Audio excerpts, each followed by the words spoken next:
sem Aljaž Papež iz prve posavske pivovarne, pivovarne Ejb.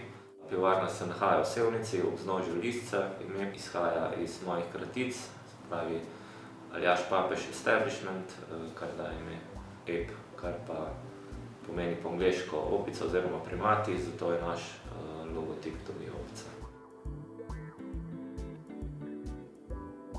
Za nastanek piva potrebujemo več sestavin. Tukaj je najpogostejši ječmenov slad in v manjšem delu pšenični slad, voda, hmelj in pa kvas.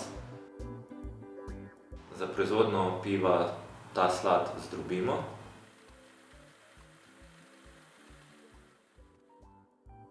Nato ga namakamo nekje med 60 in 70 stopinjam. Temu se reče drozganje. Nato to drozgo precedimo in speremo, da dobimo še čim več sladkorjev.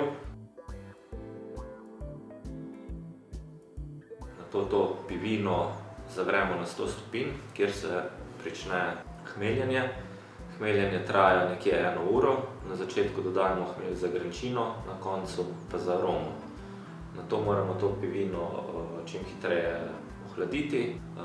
Jo pretočimo v fermentor, kjer dodamo kvas, ki potem potrebuje nekje 5-6 dni, da pretvori sladkorje v alkohol.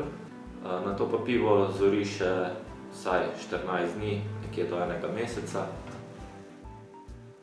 Nato ga damo v steklenice, kjer mora pivo zoriti še vsaj 10 do 14 dni, da postane pripravljeno za uživanje.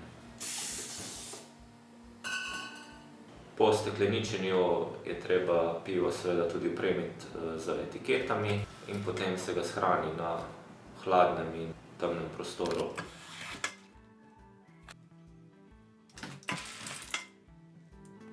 Po dolgi zgodovinski prevladi rdečega in zelenega je, potem ko je val iz Amerike craft pivovarstva plusknil tudi v Evropo, je v zadnjih letih tudi dodobra se prijel v Sloveniji. Ogromno ljudi vari pivo samo za sebe, kot domači pivovari, kar tudi zelo pomaga k razvoju same pivovarske scene, tako da se kvaliteta piv v zadnjih letih zelo lepo zvišuje. Tega piva tudi spijemo manj, ker ponavadi so ta piva močnejša, bolj polnih okusov, tako da sta včasih zadostujeta že 2 in ni treba spiti celotnega šestorčka nekega vodenega industrijskega piva. Želim vam veliko dobrega piva, na zdravje!